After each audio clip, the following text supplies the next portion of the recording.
Hello and welcome to Hamster Guitars. My name is John Paul Burnett and these videos are an account of my build of the very first guitar that I've ever made.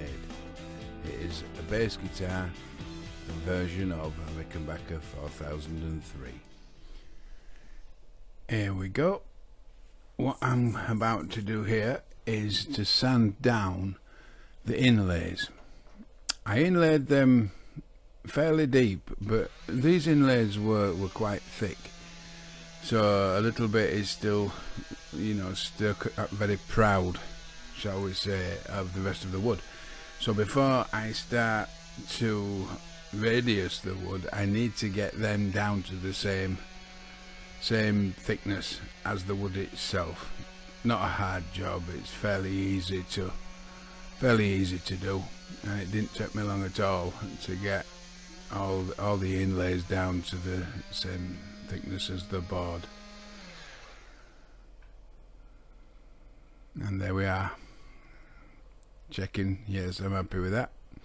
So now what I have to do is fix it to the table. Now I learnt this idea of the guy at Crimson Guitars.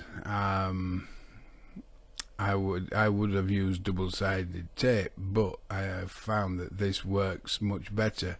Simply masking tape the back of the neck, as I'm doing here. Just ordinary masking tape, and that masking tape will do. But make sure you cover it. And once you've got that done, you make sure it's firm down. There can't be no air bubbles in it. And then same again on your flat surface. Just enough tape to cover where the neck will go. Quite magic, this. Just two pieces again. Make sure no air bubbles, nice and flat. And now we're going to glue it together with what the luthiers call CA glue, because it's got a fancy name which I can't remember, but we know it as super glue or crazy glue or however you term it.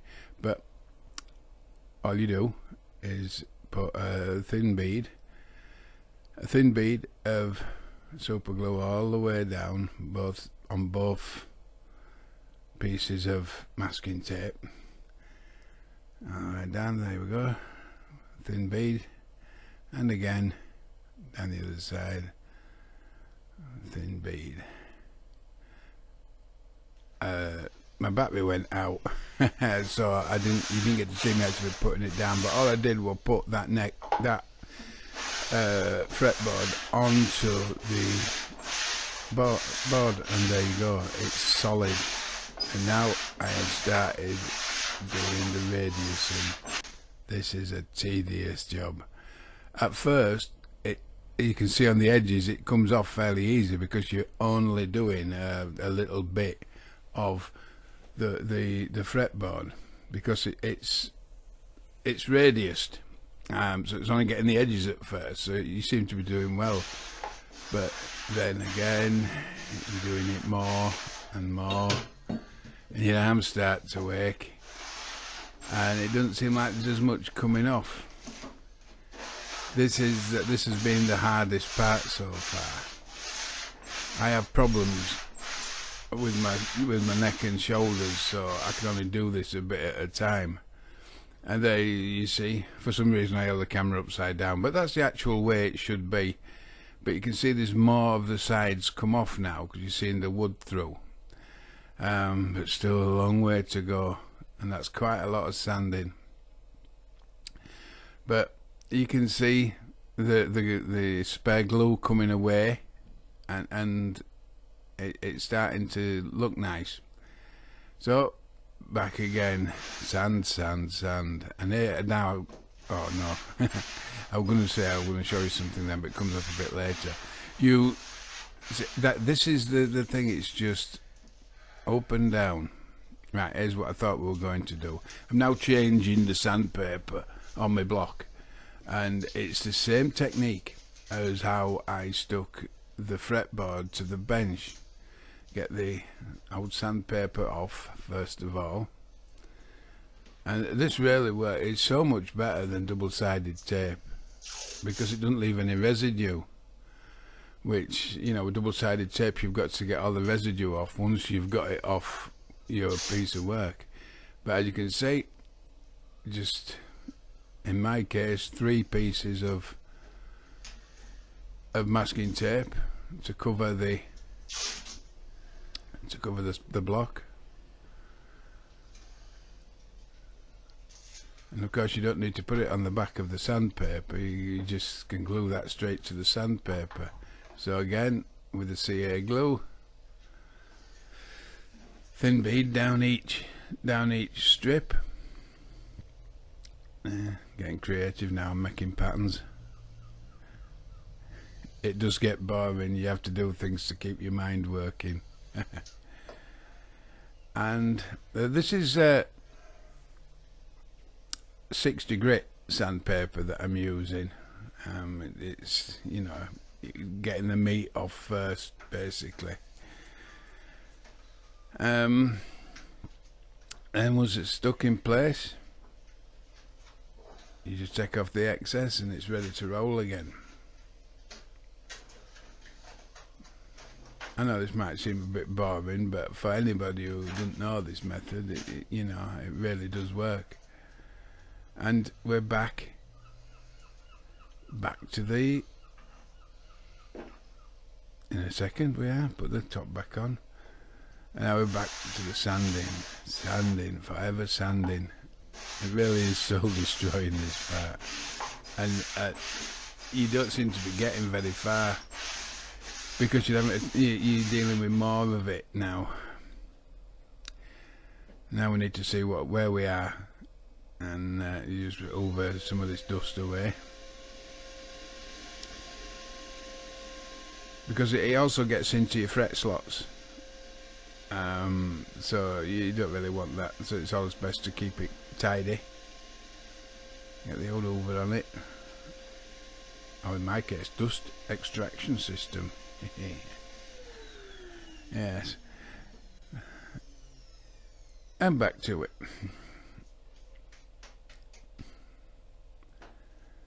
There we go. It's just that same motion. You've got to keep it straight, and you've got to keep doing the full length of it.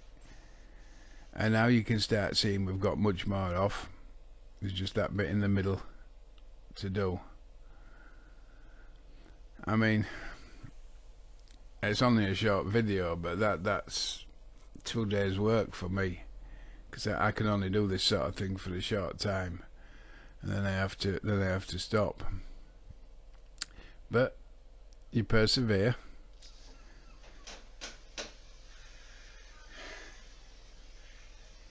Day 47 of sanding this down. I'm close to death, but I'm nearly there.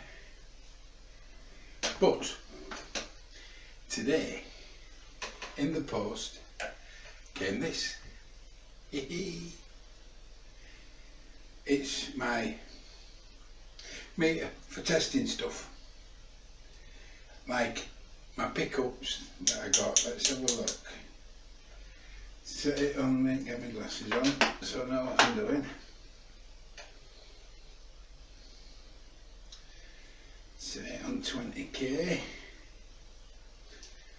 Bring you around so you can see.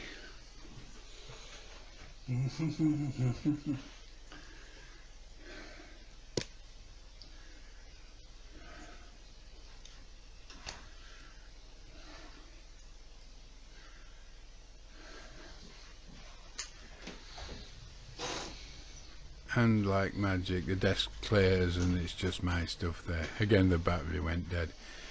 But now you can see what I'm going to do here. I'm going to actually test these pickups. I set this to 20k. Reason for that is, you know, the pickups aren't going to go above that. If you set it above that, it won't work. There's many settings above 20k, but for pickups it just won't work. So we're looking for between 5.5 and 8 in these pickups. And this is a single coil, and when I get it held on properly, it's about 7.3, so that's a good one. This is a humbucker in line because it's only got two wires, so the Ohm's law double what you've got, and that's coming out at 11 and a half, 11.11, so 5.5 on each pickup. And now the bridge pickup for my Ricky, it doesn't actually matter which, and they go 7.5, that'll do me. It doesn't matter which wire you put to which terminal either.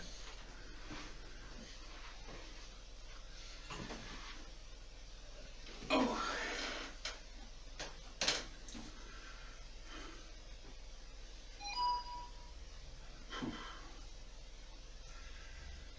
The sanding for now is done. It's taken a long time, but I have my 7.25 radius. Thank God. Right, let's show you it. And here's a better look at it. I'm actually well pleased with this. It's come out well. There's one or two marks around where I didn't quite get it right, but when I put some finish on this, it'll be darker anyway. So I mean, it's that one in particular there just going by where I had a little mishap, but you aren't going to see that much once I get it on. And now I'm about to bind the edges, and what you see me doing here is putting my tape on the back, and I'll do this all the way down, and this is what I will use to hold the binding in place. I'm not going to film all of this, you'll be glad to hear. Well, any time now we'll just sort of zip to the end, because as you know, as exciting as I'm trying to make it, it ain't. And now it's ready to put the glue on, and again, CA glue, no super glue. You got to be careful here. You want enough to hold the binding, but not enough, not so much that it's going to slip into your fret slots, because that'd be a bit of a nightmare trying to get it out once you've got the binding on. So just be aware of that. And then you just put the binding to it. The method I use, I've watched people on YouTube, you see. The method I use, well, I got sort of like it attached to both ends. Make sure it's flat on the bottom like that. That's the most important. You can take it off the top, but it's a pain in the bum to do it the other way around. So now I'm just fastening it up, and here I am at the bottom end doing the same. And as you see, it's a simple but effective thing that I'm doing, and that will hold it in place until the glue dries.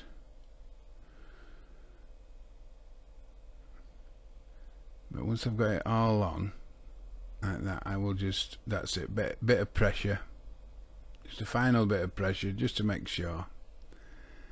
This is probably overkill, but it doesn't do it any harm. And here it is,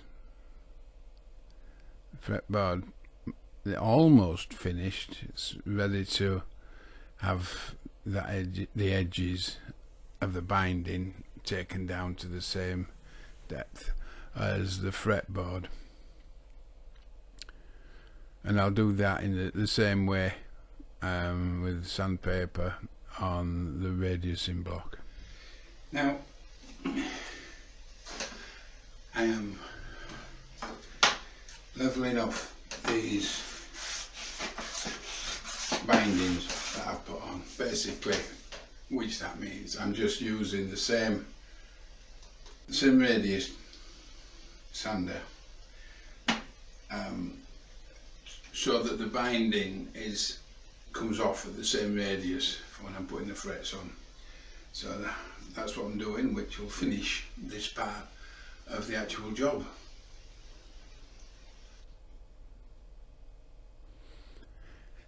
And here we go, just using the same principle. It really is that simple. You just sand that down until it's same as the wood, and then you've got a beautifully finished fretboard. I like to see binding on fretboards, and I was glad when Rickenbacker did it, so that I could do it on my Hamster backer. I just think it makes, especially the bottom end, I think the bottom end of it looks absolutely ace when it's fixed to the guitar. The fretboard is now officially finished. It's finished up to the point of putting the frets in, but I'm not going to do that until I've got it fixed to the neck, which the neck now becomes my next job. And even though I say so myself, it's starting to look like a guitar. So I call that it for this video, and I'll leave you with a view of the mock-up, which I like to do. But it really is starting to look like I'm getting somewhere now. So, and here's my little mock-up. Still not glued all together, but I just wanted to show it with the fingerboard on, fretboard, sorry. And as you can see, it's looking quite dapper. I've now got the right tuning pegs, 2 left and 2 right hand side ones, finally, and everything else, and it's ready to go, ready to do the neck, and that starts today. I do hope you found this episode interesting and carry on to watch all the subsequent ones. I'm enjoying building it, so to find out how I get on, please subscribe to my channel. Maybe leave a like or a comment. That would be absolutely brilliant. Thanks again for watching. See you in the next one.